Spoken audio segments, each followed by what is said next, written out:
cette zone étant une zone d'évacuation de toute la production du Middle West, qui aurait, et c'était un enjeu, m'a-t-on dit, qui était primordial pour l'administration américaine. Et puis une toute autre question, parce que je travaille moi-même dans un secteur à risque qui est différent, mais la première question que je me suis posée avec cette catastrophe, c'est est-ce que l'industrie pétrolière, dans son analyse de sûreté, dans son analyse des risques, avait prévu des solutions techniques, est-ce qu'elle avait envisagé ce type, je ne parle pas des systèmes de protection, hein, mais une fois que l'accident arrive, est-ce qu'on a des mesures qui sont prêtes, et là je ne parle pas de l'administration, je ne parle pas des pouvoirs publics, je parle des industriels, et puis après l'accident, quel est le retour d'expérience qui en est tiré? Est-ce qu'il y en a un d'abord de la part de l'industrie pétrolière? Je ne vais pas faire le parallèle avec l'industrie nucléaire, mais voilà, on peut se poser ce genre de questions. On parle beaucoup du post-Fukushima, et moi j'entends jamais parler de retour d'expérience ou d'enseignement post-catastrophes pétrolières diverses et variées.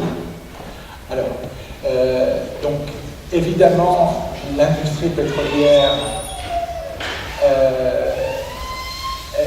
est préparée de façon structurelle aux pollutions et aux pollutions catastrophiques. Et non seulement elles s'y préparent en permanence, ils ont des plans d'action et d'intervention, ils ont des équipements prépositionnés à différents endroits de la planète pour être acheminés. Je suis passé très rapidement, mais dans un des tableaux que je vous ai montré, il y avait le nombre de kilomètres de barges flottantes qui ont été déployées et qui étaient en réserve. Donc tout ce matériel, il y en a beaucoup qui est, par exemple en Europe, il est positionné à Southampton. Et il y a un avion prêt pour pouvoir l'amener dans un certain rayon. Et puis voilà, il y en a un aux États-Unis, il y en a un en Asie également. Donc effectivement, il y a du matériel qui est prêt, il y a des équipes qui sont prêtes pour intervenir dans ce genre de situation. Maintenant, est-ce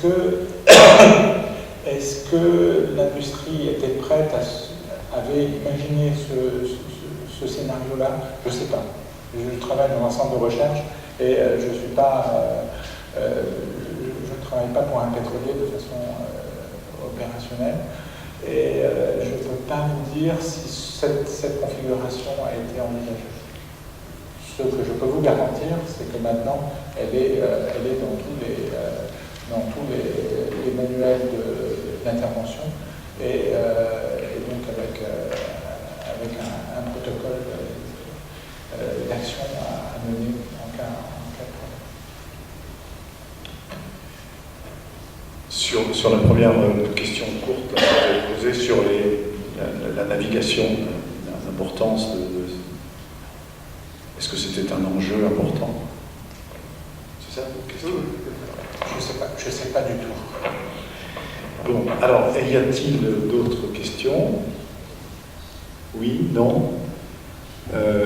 Bon, je crois que donc on va clore cette session. Il y a peut-être une annonce à faire de la prochaine... Oui, donc le deuxième jeudi, ça va être le 9, il me semble, février.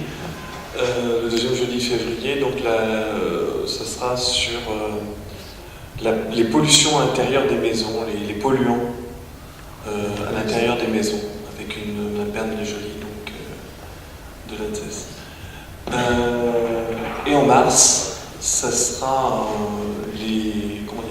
l'évolution en termes qu'on fait en termes de gestion de crise, qu'a fait l'industrie nucléaire en termes de gestion de crise un an après Fukushima. Quel enseignement on tire c'est une personne de l'ASN qui va venir nous expliquer les leçons que l'ASN en tire. Voilà. Bon, bah écoutez, merci. Merci aussi à l'association qui soutient ces jeudis de l'environnement et qui s'occupe des opérations. Vous savez que vous pouvez retrouver ces interventions sur... alors, Là aussi, tu peux donner l'information. Alors, sur un site internet, à la rigueur, si vous m'envoyez un mail, je vous donnerai le lien.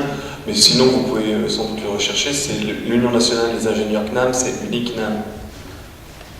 Voilà, et puis vous pouvez également demander une copie PDF, je pense, des principaux transparents à chacune des conférences qui sont données. Ça aussi, vous pouvez communiquer. Vous m'envoyez un mail et par retour de mail, je vous envoie les... Bon. Merci encore à M. Veslet de... d'être venu ce soir. Et puis, à vous. Bonne soirée.